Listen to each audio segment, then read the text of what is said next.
The screaming started at 4:47 a.m., and the world as Marlowe Chen knew it ended 3 minutes later. He jolted awake in his cramped apartment above the clinic, his medical training immediately cataloging the sounds drifting through his window. Not the usual Friday night drunks. Not domestic disputes. These were primal, terror-soaked shrieks that made his skin crawl. Marlowe stumbled to the window and pulled back the curtain, his breath fogging the glass in the pre-dawn chill. What he saw made no sense. Mrs. Patterson from the bakery was crouched over something in the street, her movements jerky and wrong. When she raised her head, Marlowe's stomach lurched. Her mouth was smeared with dark liquid, and her eyes had gone completely white, like cataracts had consumed them in seconds. She swiveled toward a movement down the street with predatory focus, then launched herself forward with inhuman speed. Marlowe backed away from the window, his hands trembling. 28 years old, fresh out of residency, and he'd seen plenty of trauma. But this was different. This was impossible. His phone buzzed. A message from the hospital, code black. All staff report immediately. Full hazmat protocol. He'd never seen a code black before. It wasn't supposed to exist outside of pandemic planning documents. Marlowe grabbed his go-bag and keys, then hesitated at the door. Through the thin walls, he could hear his neighbor, Isolde Varga, moving around frantically. The retired schoolteacher lived alone, and her family was 3 states away. He knocked. Isolde? It's Marlowe. We need to go. Now. The door cracked open, revealing a woman in her 60s with sharp gray eyes and silver hair hastily pulled back. I saw them too, she said quietly. I already called my daughter. The lines are jammed. What's happening? I don't know, but the hospital called me in. You should come with me. It's not safe here. Isolde studied him for a moment, then nodded. Give me 30 seconds. They made it to the stairwell before they encountered their first infected. Old Mr. Kowalski from 2B stood at the landing, swaying slightly. His superintendent's uniform was torn, and bite marks covered his arms. When he saw them, his head snapped up with that same horrible, predatory focus Marlowe had seen from the window. Run! Marlowe shoved Isolde behind him as Kowalski lunged. Years of self-defense classes kicked in, and Marlowe sidestepped, using the infected man's momentum to send him stumbling past. They bolted down the stairs, Kowalski's enraged shrieks echoing behind them. The lobby was chaos. Thaddeus Okonkwo, the building's maintenance mechanic, was helping people barricade the front entrance with furniture. His massive frame made moving a couch look easy, but his face was tight with fear. Tad! Marlowe called. What's the situation? Bad and getting worse, Thaddeus replied, his Nigerian accent thick with stress. Started about 20 minutes ago. People started attacking each other. Biting. Those who get bitten, they turn within minutes. I've got maybe 15 residents holed up in the rec room. A crash against the front doors made everyone jump.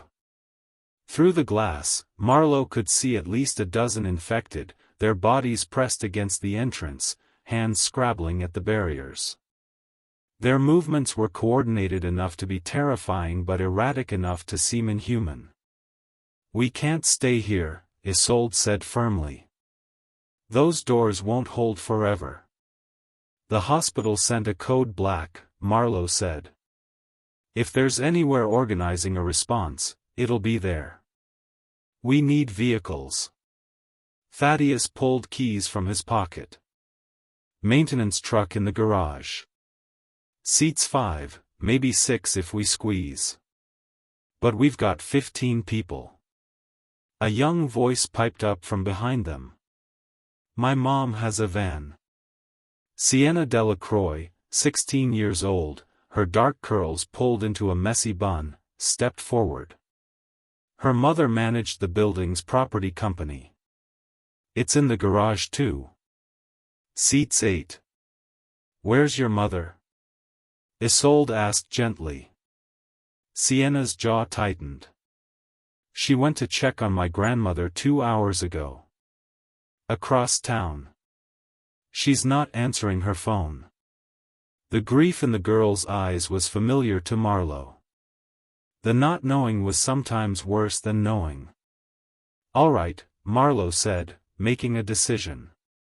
Tad, you take the truck. I'll drive the van. We get everyone to Mercy General Hospital. It's only 6 miles, but we stay together. Anyone separated doesn't make it. Through the windows, the sky was beginning to lighten. In the growing dawn, they could see the infected more clearly now. More were coming. Dozens. Hundreds, maybe. Thaddeus met Marlowe's eyes. You know we're probably driving into hell, right? Better than staying here and waiting for it to come to us. They gathered the survivors and headed for the garage, not knowing that their small group would become the nucleus of something far greater, or that their desperate drive across the city would be just the beginning of humanity's fight for survival. The parking garage smelled like oil and fear. Marlowe helped Isolde into the van's passenger seat while Sienna climbed into the back, making room for others. The fluorescent lights flickered overhead, casting everything in sickly yellow tones that made everyone look already dead. Thaddeus was loading people into his truck when a woman stumbled through the garage entrance, clutching her arm. Blood seeped between her fingers. Please, she gasped. Please help me. Marlowe's medical instincts kicked in, and he moved toward her before Isolde grabbed his wrist. Marlowe. No. She needs help. You saw what happened to the others. The bites. I'm a doctor. I can't just. The woman's legs buckled. Marlowe caught her as she fell, lowering her to the concrete. Up close, he could see the severity of the wound. Deep tissue damage, possibly arterial involvement. The bite had taken out a chunk of her forearm. What's your name? He asked, applying pressure to the wound. Geneva, she whispered. Geneva Price. My neighbor attacked me. She was dead yesterday. Heart attack. I saw them take her body away. But she came back. She came back wrong. A chill ran down Marlowe's spine. The dead were returning. Not just people turning from bites, but the recently deceased reanimating. If that was true, every morgue, every hospital, every funeral home was a potential ground zero. Geneva's body suddenly went rigid. Her eyes rolled back, showing only whites. Marlowe had seen seizures before, but this was different. Her muscles spasmed in a way that seemed to fight against her skeletal structure itself. Everyone get in the vehicles now. Thaddeus shouted. He'd seen it too. Marlowe tried to hold Geneva steady, to help her through the seizure, but her strength was impossible. She threw him backward with force that shouldn't have been possible for a woman her size. He hit the van hard enough to see stars. Geneva rose to her feet in a single, fluid motion that belonged in a horror film. The wound on her arm had stopped bleeding. Her skin had taken on a grayish pallor, and when she opened her eyes, they were the same milky white as all the others. She lunged at Marlowe. A gunshot cracked through the garage, and Geneva dropped, a hole in her forehead. Marlowe spun to see Thaddeus lowering a handgun, his expression grim. You have a gun? Marlowe asked stupidly, his ears ringing. Served in the Nigerian army before I came here. Never thought I'd need it again. Thaddeus's voice was steady, but his hands shook slightly as he holstered the weapon. We need to move. Now. They piled into the vehicles. Marlowe ended up with 7 people in the van, Isolde up front, Sienna and 4 others in the back, including a young man who introduced himself as Rook Ashland, an accountant from the 3rd floor who'd grabbed his laptop bag like it was a security blanket. "Why did you bring that?" Sienna asked, eyeing the bag. Rook hugged it closer. "Everything important is on here. Work files, personal documents, photos. If this is really happening." "It's happening," Isolde said quietly from the front seat. Marlowe started the van, his hands steadier now that he had a purpose. Through the rearview mirror, he could see Thaddeus's truck, headlights cutting through the garage's gloom. They'd worked out a simple signal system: horn once for stop, twice for danger, 3 times for emergency. The garage exit opened onto a side street. Marlowe eased the van forward, then slammed on the brakes. The street was a nightmare. Infected wandered everywhere, their movements creating a horrible choreography of shambling gaits and sudden, predatory sprints. Some fed on bodies. Others simply wandered, as if waiting for stimulation. Abandoned cars sat at odd angles, doors open, some still running. Fires burned in at least 3 buildings Marlowe could see. "Oh God," someone in the back whispered. "We can make it," Marlowe said, more confident than he felt. Mercy General is straight down Madison Avenue, then left on 5th. "We stay on main roads, keep moving, don't stop for anything." "Don't stop for anything?" An older man named Ernst spoke up. "What if there are survivors?" "We can't save everyone," Isolde said before Marlowe could answer. "Not now. We save who we can, when we can." It was brutal pragmatism, but she was right. Marlowe put the van in gear and pulled out, Thaddeus following close behind. They made it 2 blocks before the first infected threw itself at the van. The impact shook the whole vehicle, and a woman in the back screamed. "Don't stop!" Rook shouted. "Whatever you do, don't stop." Marlowe accelerated. More infected noticed them now, drawn by the sound of engines and screams. They came from doorways, from behind cars, from inside buildings. Some were fresh, still wearing pajamas or business clothes. Others were already showing signs of decay, the skin sloughing off to reveal muscle and bone beneath. The van clipped an infected man in a postal uniform, sending him spinning away. Marlowe's stomach churned, but he kept driving. Madison Avenue opened up ahead, and he took the turn too fast, the van tilting dangerously. Behind them, Thaddeus's truck followed, plowing through infected like they were bowling pins. They were halfway to 5th Avenue when Marlowe saw the roadblock ahead. Military vehicles, concrete barriers, soldiers in full combat gear. Relief flooded through him. The government was responding. They had a chance. Then he saw the soldiers open fire on a group of civilians running toward the checkpoint. "No," Sienna breathed from the back seat. The civilians weren't infected. They were just running, terrified, desperate for help. But the soldiers cut them down without hesitation, their bodies jerking in the street before falling still. An officer with a megaphone stepped forward, his voice carrying over the gunfire. "This area is under quarantine. Return to your homes. Anyone attempting to cross the perimeter will be shot. This is your only warning." Marlowe jerked the wheel, taking a side street. The truck followed. His mind raced. If the military was shooting civilians, if they'd already established kill zones, that meant this wasn't just their neighborhood. This was everywhere. The infection had spread beyond any hope of containment, and the government's response was to lock it down, everyone inside be damned. "Marlowe." Isolde's voice was calm.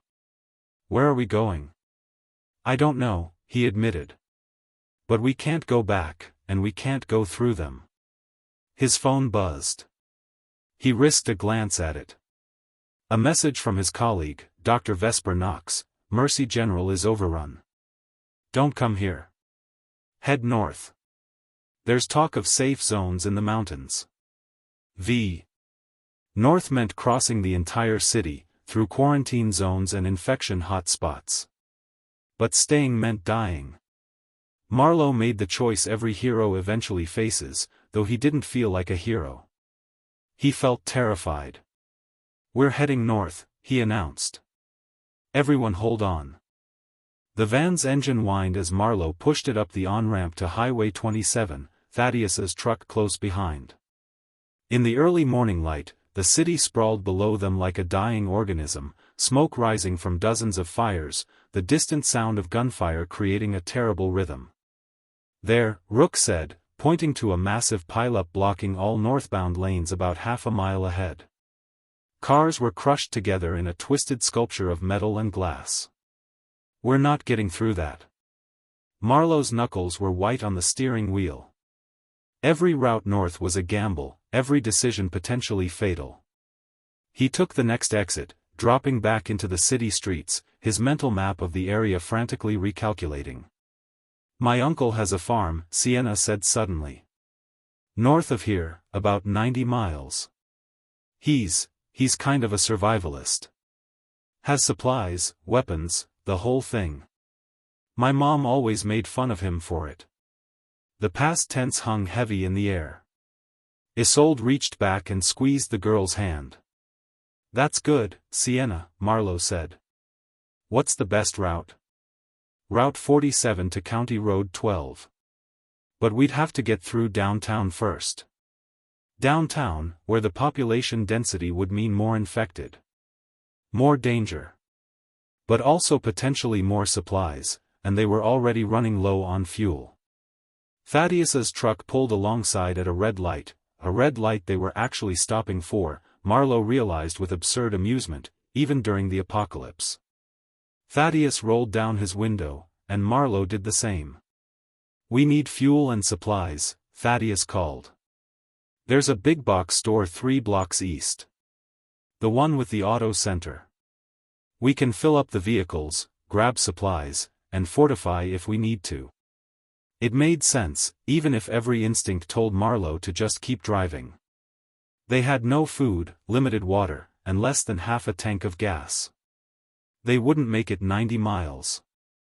"All right. But fast. We get in, get what we need, and get out." The store's parking lot was chaos frozen in time. Abandoned shopping carts, scattered groceries, a shoe lying inexplicably in the middle of the lot. But no infected, at least none visible. Marlowe parked near the entrance while Thaddeus pulled around to the auto center's fuel pumps. "Everyone stays together," Isolde said, her teacher voice brooking no argument. "Buddy system. No one goes anywhere alone." They emerged from the vehicles cautiously. Ernst and another man headed with Thaddeus to work on fuel. Marlowe led Isolde, Sienna, Rook, and the others toward the store entrance. The automatic doors were frozen open, and darkness yawned beyond. "Flashlights," Rook said, pulling one from his surprisingly well-prepared bag. "I've got 3. "Of course you do," Sienna muttered, but she took one gratefully. Inside, the store was a tomb. Emergency lighting cast everything in dim red. Shelves were ransacked, products scattered across the floor.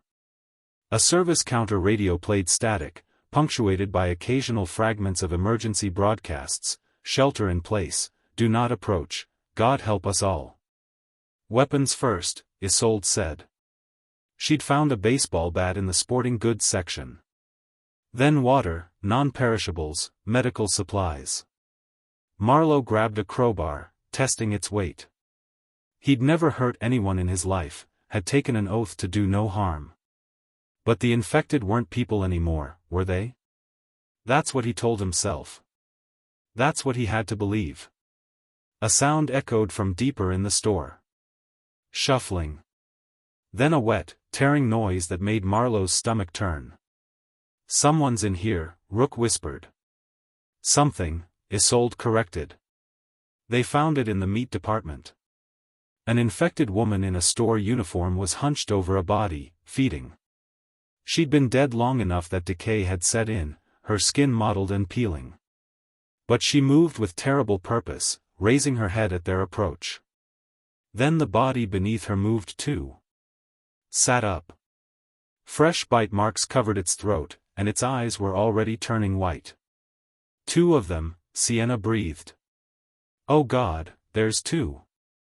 The newly turned infected moved faster, lunging with fresh strength. Marlowe swung the crowbar instinctively, catching it in the shoulder. The impact jarred his arms, but the creature barely slowed. It grabbed for him with hands that were still warm, still human. Isolde's bat came down on its head with a crack that Marlowe would hear in nightmares. The infected dropped. The older woman was breathing hard, her expression horrified at what she'd done.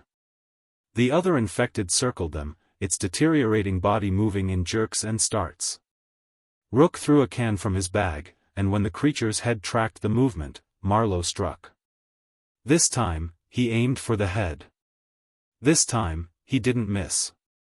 The silence after was deafening. They stood among the scattered meat packages, two bodies at their feet, all of them breathing like they'd run a marathon.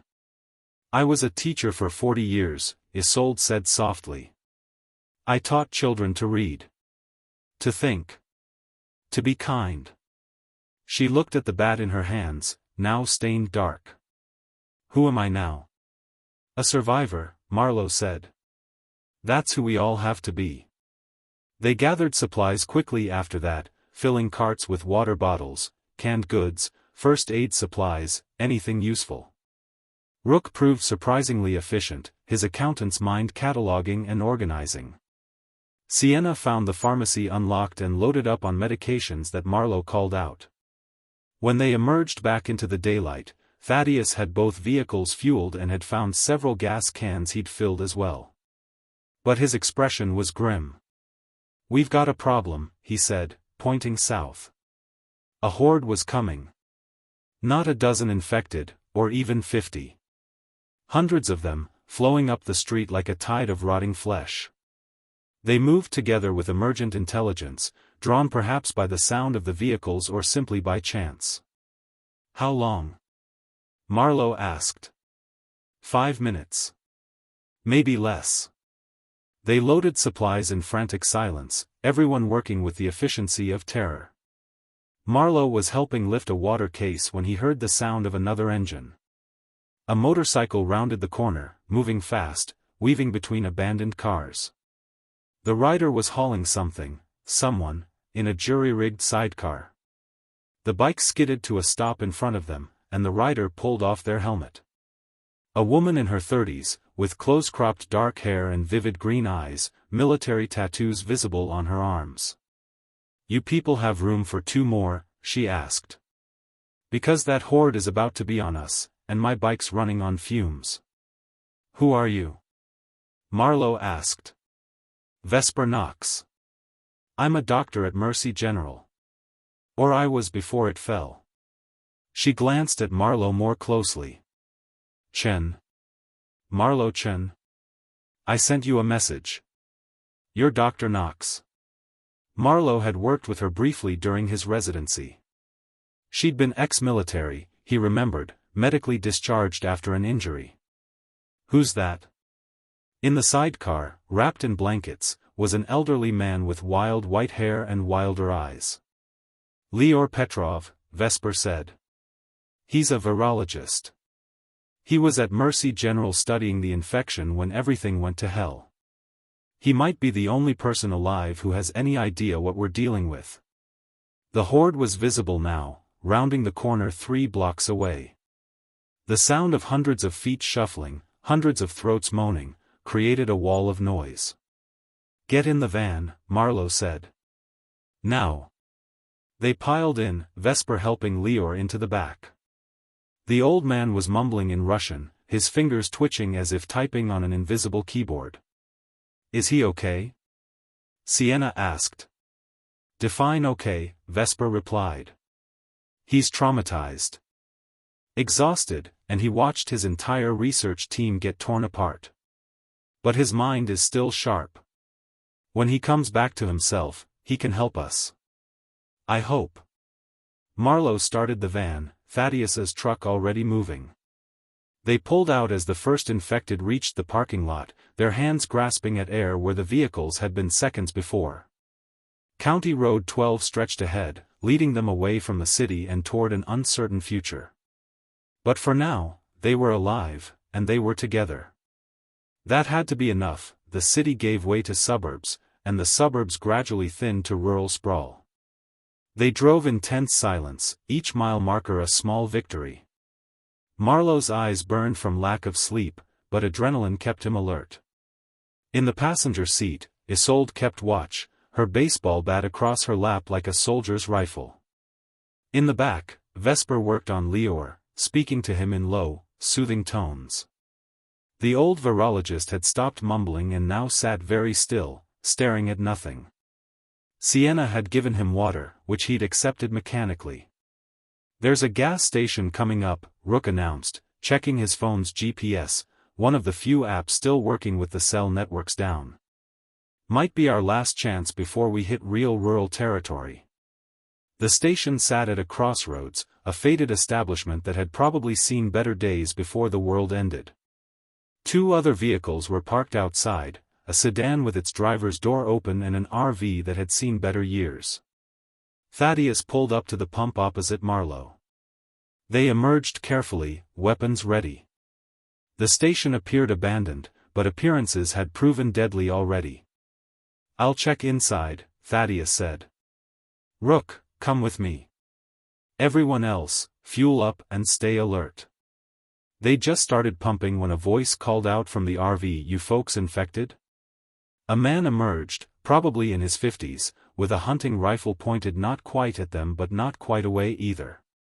Behind him, a woman peered nervously through the RV's window. "We're clean," Marlowe said, raising his hand slightly. "Just passing through, heading north." "Everyone says they're clean," the man replied. "Right up until they turn and tear your throat out." "Darius, please," the woman called from the RV. "They have a child with them." Darius's eyes flicked to Sienna, and something in his expression softened marginally. "Where you headed?" "Private property north of here," Isolde answered. "We're not looking for trouble." "Trouble's the only thing left," Darius said, but he lowered the rifle. "You seen what's happening? Government's pulling back to designated safe zones. Everyone else is quarantined. They're calling it containment, but it's a death sentence." Vesper stepped forward, her military bearing evident. "What safe zones? Where?" "Mountain facilities, mostly. But they're only taking essential personnel. Scientists, military, politicians." Darius spat the last word. "Rest of us can rot." The woman emerged from the RV, keeping close to Darius. "There's talk on the radio about evacuation centers, but when people go there, they never come back. Some say the military is shooting anyone who shows symptoms. Some say they're shooting everyone, just to be sure." A chill ran through Marlowe. "We saw soldiers shoot civilians at a checkpoint. No warning, no tests. Just open fire. Then you know." Darius studied them for a long moment. "Look, there's a community forming about 40 miles northeast of here. Old mining town called Sanctuary. Folks are gathering there, trying to establish a safe zone. Might be worth checking out if your destination doesn't pan out." "Why aren't you there?" Rook asked. "We're trying to reach my sister in Colorado," the woman said. "She has a cabin in the mountains. We figure isolated is better than crowded right now." She wasn't wrong. Marlowe had seen enough in medical school to know that population density and infectious disease were intimately linked. But he'd also seen that humans survive through cooperation, through community. Thaddeus and Rook emerged from the station, arms full of supplies. "Store's been picked over, but we got some basics," Thaddeus reported. Then he noticed the standoff. His hand moved subtly toward his gun. "Easy," Marlowe said. "They're friendly." "Friendly is a strong word," Darius replied. But we're not hostile. Look, take some advice from someone who's seen how fast this spread. The infected are drawn to noise and movement. They're slow during the day but faster at night. Don't know why. And they coordinate somehow. I've seen herds of them move together, almost like they're communicating. Chemotaxis, Lior suddenly spoke, his accent thick but his voice clear. Everyone turned to stare at the old virologist. Chemical signals. Pheromones, perhaps. The infection rewrites the brain's basic functions, strips away higher reasoning but enhances base predator instincts. Dr. Petrov, Vesper said gently. You're back with us. I never left, Lior said. I was thinking. Remembering. Trying to understand. His eyes focused on Darius. You said they're faster at night? Seems like it. Maybe they don't overheat as much in the cool. Or perhaps the infection is photosensitive. UV radiation might inhibit certain enzymatic processes. Lior's hands twitched, reaching for equipment that wasn't there. I need a laboratory. I need samples. I need to understand what this is. What you need is rest, Vesper said firmly. But she was looking at Marlowe with new intensity. But he's right. If we're going to survive long-term, we need to understand the infection. How it spreads, how it works, how to stop it. A scream cut through the conversation. From down the road, a woman ran toward them, terror written across her face. Behind her, perhaps a dozen infected gave chase, their movements predatory and relentless. Get in your vehicles. Marlowe shouted. Wait, the woman screamed. Please don't leave me. But Darius was already moving, pushing his wife toward the RV. I'm sorry, he called back. I'm sorry, but I can't risk my wife. I'm sorry. The RV roared to life and pulled out, gravel spraying. Marlowe stood frozen, a doctor's oath warring with a survivor's instinct. The woman was fast, but the infected were faster. She'd never make it. Marlowe. Isolde shouted. He made his decision. Marlowe jumped into the van and gunned the engine, driving toward the woman instead of away. He pulled alongside her, and Thaddeus was there too, his truck forming a barrier between her and the infected. Get in. Sienna had the van's side door open. The woman dove inside, sobbing. The infected were seconds away. Thaddeus leaned out of his truck and opened fire, his shots precise despite the chaos. 3 infected dropped. The others kept coming. Marlowe reversed hard, swung the van around, and accelerated. In the rearview mirror, he saw Thaddeus's truck follow, the remaining infected giving chase but quickly falling behind. They didn't stop driving until the gas station was miles behind them. In the back of the van, the woman they'd rescued was crying, her whole body shaking. Isolde wrapped a blanket around her, checking her for bites. What's your name? Isolde asked gently. Tamsin, the woman gasped. Tamsin Reeve. Thank you. Oh God, thank you. Are you hurt? Any bites, any scratches? Tamsin shook her head. No. I'm clean. I swear I'm clean. My husband, we were trying to reach the evacuation center. But it was overrun. He told me to run. He stayed behind to buy me time. She dissolved into sobs.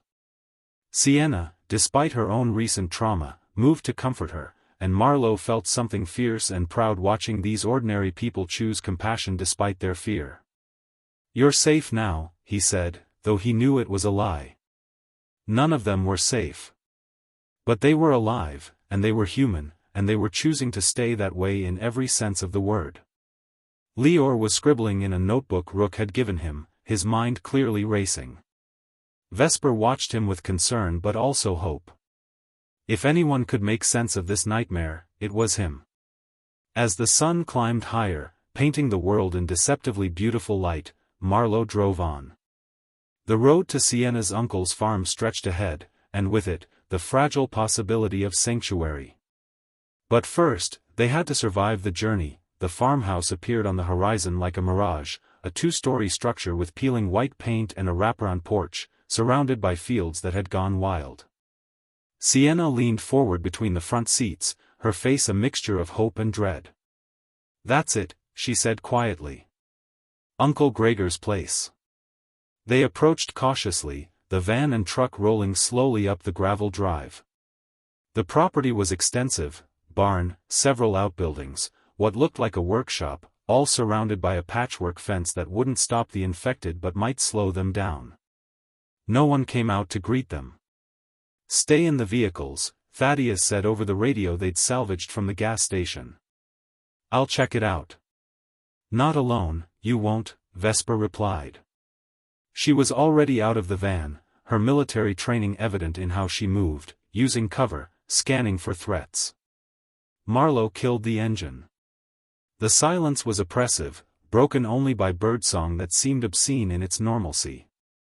How could birds still sing when the world had ended? Sienna opened her door. "I'm coming too." "He's my uncle." "Sienna," Isolde started. "He's my family. I need to know." They couldn't argue with that. Marlowe grabbed his crowbar and joined them. Rook stayed with the vehicles, watching over Leor and Tamsin. Ernst and the others formed a defensive perimeter. The farmhouse door was unlocked.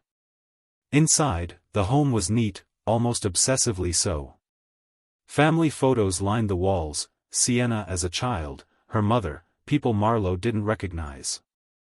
A hunting rifle sat on the kitchen table, cleaned and maintained. But no Gregor. "Basement," Sienna said, pointing to a door. "He kept his supplies down there."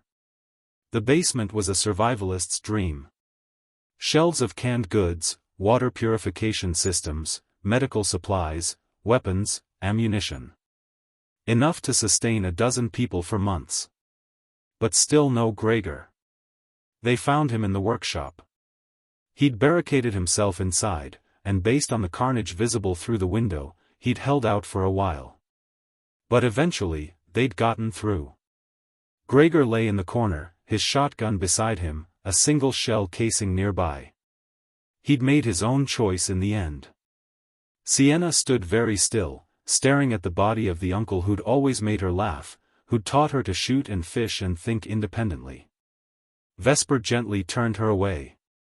"He went out on his own terms," Vesper said quietly. "That takes courage." "He should have waited," Sienna whispered. "We could have saved him." But they all knew that wasn't true. Based on the evidence, Gregor had been alone for days, surrounded, with no reason to hope rescue was coming. He'd done what he thought was right. They buried him in the field behind the house, Isolde saying words over the grave despite not knowing if Gregor had been religious. It felt important, maintaining humanity through ritual, through respect for the dead. As they worked to secure the property, Marlowe found himself watching the group with new eyes. They'd been strangers 4 days ago.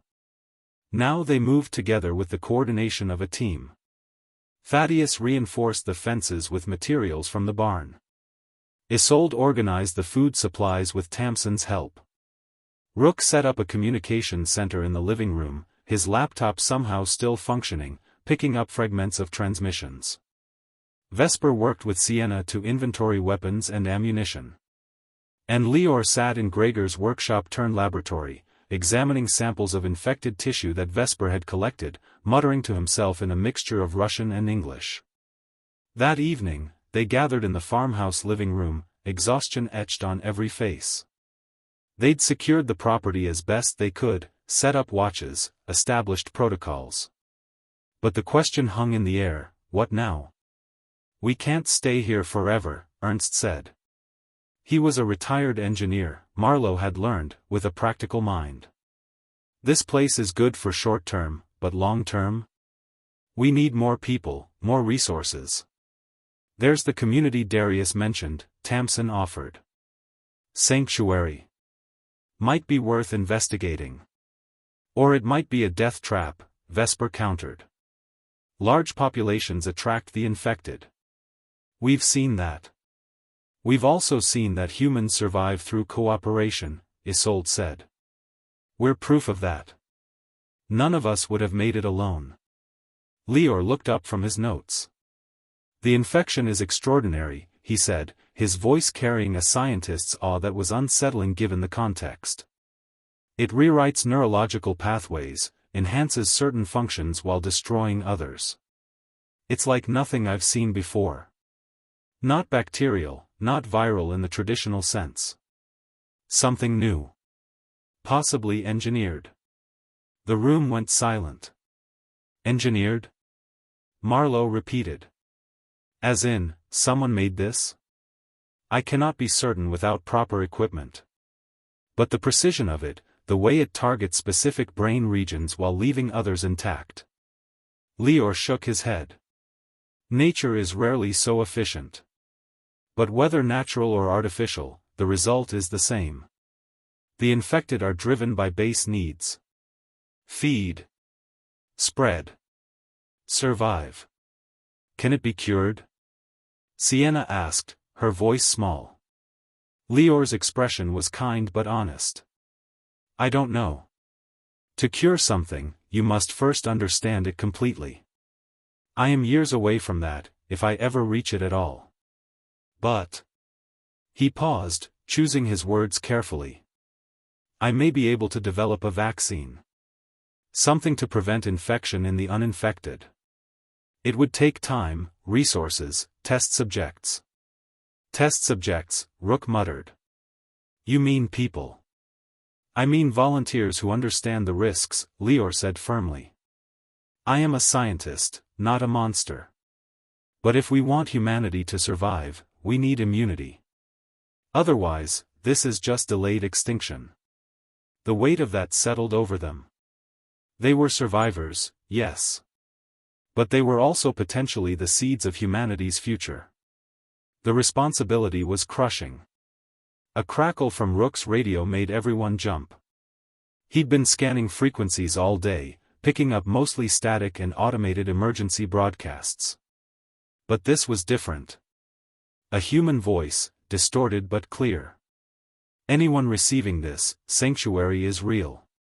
We're located at the old Millbrook mining facility, GPS coordinates 42.3601 degrees north, 71.0589 degrees west. We have walls, supplies, and we're accepting survivors. Screening protocols in place. If you can hear this, there's hope. There's still hope. The transmission dissolved into static, then repeated. They looked at each other, that fragile thing called hope kindling in their chests. It could be a trap, Vesper said. It could be salvation. Isolde countered. Marlowe thought about the journey that had brought them here. The choices they'd made, the people they'd saved and the ones they couldn't. He thought about Gregor, alone in his workshop, choosing death because he saw no other option. We vote, Marlowe said. That's how we do this. We're not a military unit, we're not a dictatorship. We're people trying to survive together. So we vote. Do we stay here, or do we try for sanctuary? They voted. It was unanimous. They would try. Because hope, however fragile, was still hope. And in the dark world they now inhabited, hope was worth any risk. They spent 2 days preparing for the journey to sanctuary. Thaddeus modified the vehicles, adding reinforced panels and mesh over windows. Vesper trained everyone in basic combat and survival skills. Lior carefully packed his research and samples. Sienna, with Isolde's help, created detailed maps and backup routes. The farmhouse had given them rest, but it had also given them something more important. It had transformed them from a group of frightened survivors into something approaching a community. On the morning of the third day, they loaded up. The plan was simple: follow County Road 12 to Highway 90, then north to Millbrook. About 60 miles. In the old world, barely an hour's drive. Now, it might as well be 1,000 miles. They set out at dawn, Thaddeus's truck in front, Marlowe's van behind. The morning was cold and clear, frost glittering on the abandoned fields they passed. For the first few miles, they saw no one, living or dead. Then the radio crackled. "Roadblock ahead," Thaddeus reported. "Military checkpoint, but it looks abandoned." They approached carefully. The checkpoint had been hastily erected, concrete barriers, barbed wire, military vehicles. But no soldiers. The barriers had been breached from behind, something Marlowe found deeply disturbing. Whatever had happened here, the infected had come through the military line, not the civilian side. Bodies littered the checkpoint, soldiers and infected alike. Vesper got out to investigate, moving among the dead with professional detachment. "They were overrun," she reported. "Recently, maybe 24 hours ago. Some of these soldiers tried to retreat into that APC." She pointed to an armored personnel carrier with its rear hatch torn open. "Didn't make it. Can we use it?" Thaddeus asked. "The APC, I mean. More protection than what we have." Vesper checked the vehicle. "It's functional, but it's loud and drinks fuel. We'd need to find a supply line." A sound made them all freeze. From inside the APC, a wet, rhythmic thumping. Something was in there.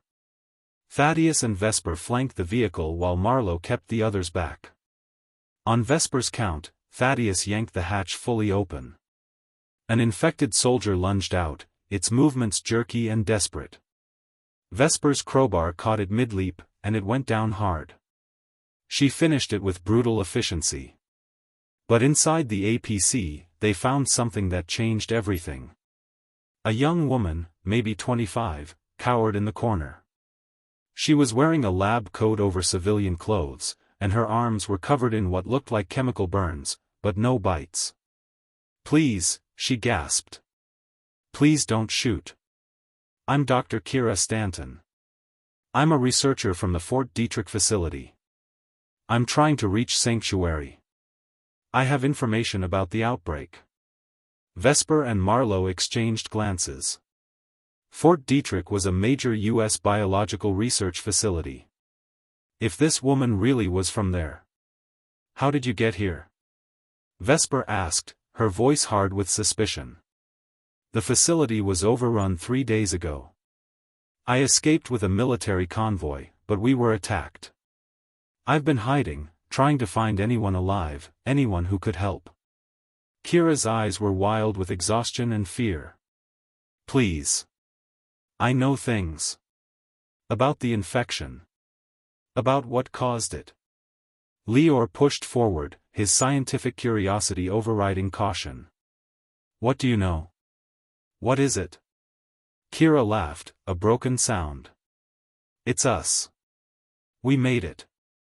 A bioweapon project, controlled neurological regression to create compliant soldiers. It was supposed to be controlled, targeted. But it mutated. Spread. And now." She gestured at the carnage around them. "Now it's the end of the world." The confirmation of Leor's suspicion hit like a physical blow. Humans had done this. Not nature, not some cosmic accident. Human hubris and stupidity had ended civilization. "Who authorized this?" Marlowe demanded.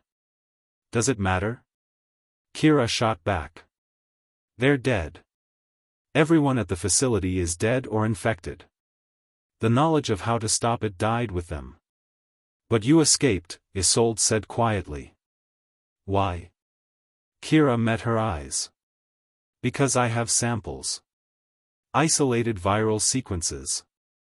With the right equipment, the right team, we might be able to create a vaccine.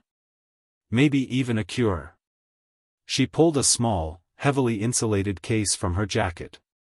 "Everything I managed to save is in here." Leor reached for the case like it was the Holy Grail. Kira let him take it, her shoulders sagging with relief at sharing the burden. "Sanctuary has a medical facility," she said. "Not state-of-the-art, but functional. If we can get there, we can start working. We can fight back. They brought Kira back to the van, everyone's minds reeling from the revelation. A man-made plague. It should have made things worse, knowing that humanity had engineered its own destruction. But oddly, it gave Marlowe hope. If humans had made this, humans could unmake it. They were 10 miles from Sanctuary when they hit the horde. It wasn't a dozen infected, or even hundreds. It was thousands, a river of dead and dying humanity flowing across the highway. They moved with terrible purpose, all heading in the same direction. South. Toward Sanctuary. No, Rook breathed.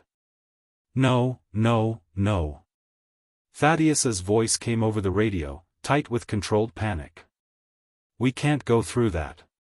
We'll be swarmed. We go around, Marlowe decided. There's a service road about 2 miles back. We circle wide, come at Sanctuary from another direction. They executed the plan, the vehicles creeping along back roads and farm tracks, giving the horde a wide berth. But as they circled, they began to see other hordes, all moving toward the same destination. Sanctuary was under siege. They crested a hill and saw it. The Millbrook mining facility sat in a valley, surrounded by hastily erected walls and barriers. Lights blazed from watchtowers. And surrounding it all, like a noose tightening, were the infected. Thousands upon thousands of them, pressing against the walls, an ocean of death trying to drown the last island of humanity. We'll never get through, Ernst said. It's impossible. Sienna was crying quietly. Tamsin held her, both women's faces masks of despair. But Vesper was smiling, a fierce, determined expression. Actually, she said, I have an idea. But you're all going to think I'm crazy. She was right. Her plan was crazy. It was suicide. It was also their only chance. The plan was simple in concept, terrifying in execution. They would use the APC and one vehicle as a distraction, drawing the horde away from Sanctuary's north gate. The other vehicle would make a run for the gate in the chaos. Vesper would drive the APC. Thaddeus volunteered to drive the truck alongside her, providing cover fire. It was a death sentence, and everyone knew it. No, Marlowe said flatly. We're not splitting up. We've made it this far together. And we'll all die together if we don't do this, Vesper countered. Chen, you're a doctor. Lior is a scientist. Kira has the samples. Sienna's a kid. You all need to survive. Tad and I are soldiers. This is what we do.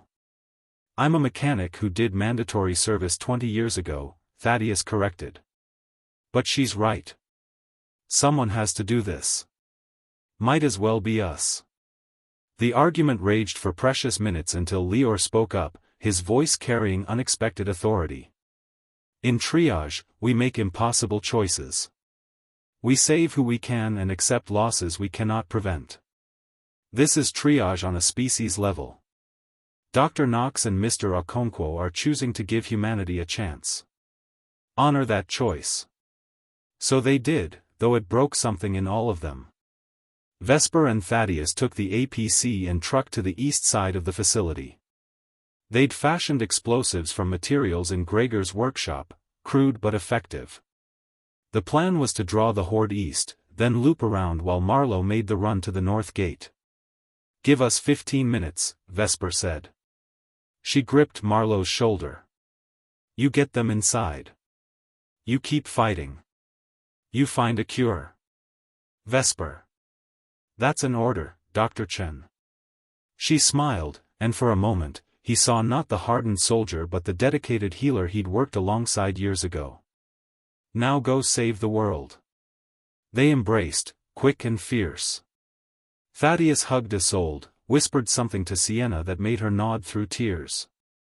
Then they were gone, the APC and truck rumbling into the darkness. Marlowe, Isolde, Rook, Sienna, Tamsin, Ernst, Lior, and Kira waited in the van, counting the seconds. Marlowe's hands were steady on the wheel.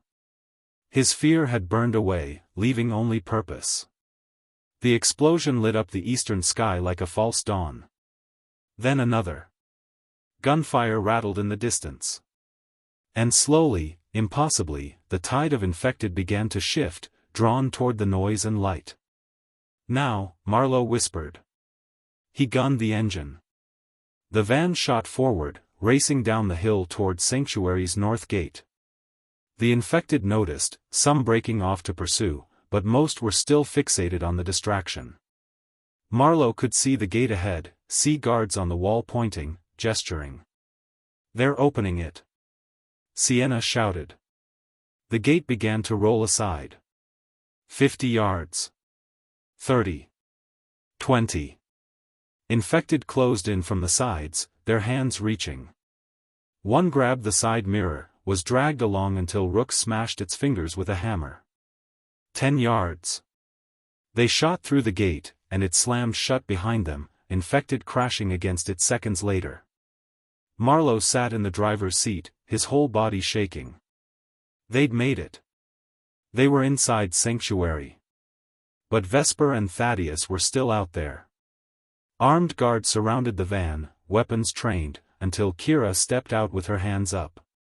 "I'm Dr. Kira Stanton from Fort Detrick. I have critical samples and information about the infection." The atmosphere shifted immediately. They were hustled out of the van and into a decontamination facility. The screening was thorough, temperature checks, visual inspections, blood tests. It took hours, but finally, they were cleared and brought into Sanctuary proper. The Millbrook facility was a warren of tunnels and chambers carved into the mountain. Hundreds of survivors filled the spaces, families, soldiers, workers, all the random lottery winners of the apocalypse. It wasn't comfortable, but it was safe. It was alive. Leor and Kira were immediately taken to the medical research wing. Marlowe went with them, his expertise needed. They worked for 3 days straight, analyzing samples, testing theories. And slowly, incredibly, they began to make progress. On the 4th day, Marlowe emerged from the lab to find Isolde waiting. She'd been helping organize the shelter's children, turning a storage room into a makeshift school. Because that's who she was, even at the end of the world, still teaching, still nurturing. "Any word?" he asked. She shook her head. Vesper and Thaddeus had never made it back. The guards on the wall had seen explosions to the east, had heard gunfire that eventually faded to silence. But no vehicle had returned. "They made the choice," Isolde said quietly. "We have to honor it by surviving." That night, Sanctuary held a memorial. They read the names of everyone lost, everyone who'd sacrificed so others might live. When Marlowe spoke Vesper Knox's name, his voice broke. When Sienna whispered Thaddeus Okonkwo's name, tears streamed down her face. But they endured.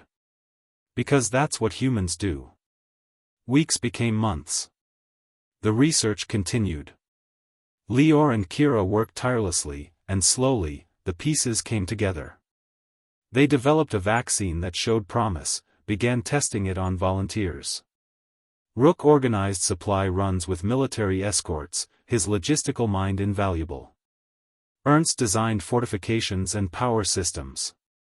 Tamsin became a counselor, helping survivors process trauma. And Marlowe discovered that being a hero didn't mean being fearless. It meant being terrified and doing what needed to be done anyway. 1 year after the outbreak, they administered the first successful vaccine. A woman named Jade volunteered, was exposed to infected blood, and didn't turn. She was immune. The celebration was muted but real. It wasn't a cure, the infected couldn't be brought back. But humanity could be protected. Could rebuild. Marlowe stood on Sanctuary's wall that evening, looking out at the world beyond. The infected still wandered out there, thousands of them. The world was broken, perhaps forever. Cities were graveyards. Millions, maybe billions, were dead. But inside Sanctuary, children were laughing. Isolde was teaching them mathematics and literature and hope. Sienna was training to be a doctor, following in the footsteps of the man who'd saved her. Leor was mentoring a new generation of scientists. And scattered across the country, on radio frequencies carefully guarded, other sanctuaries were reporting in. Other groups of ordinary people who'd become extraordinary, who'd fought for humanity's future and won.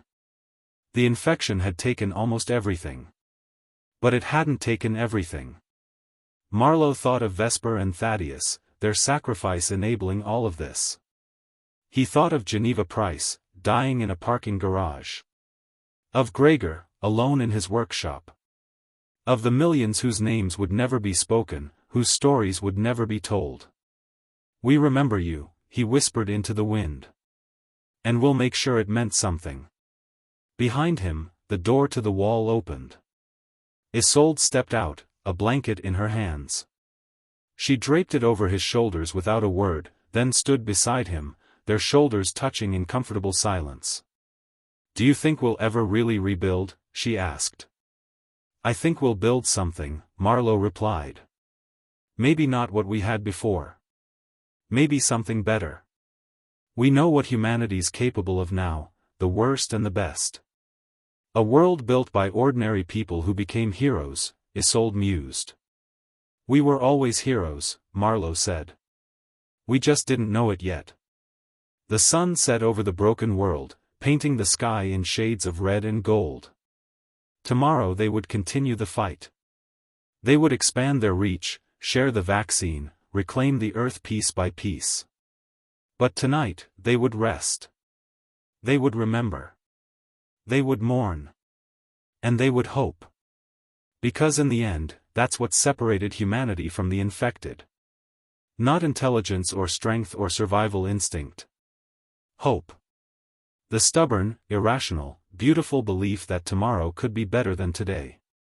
And as the stars emerged above Sanctuary, that hope burned bright enough to light the darkness, a promise to the dead and a gift to the living. The world had ended. But humanity's story was far from over. It was, in fact, just beginning. END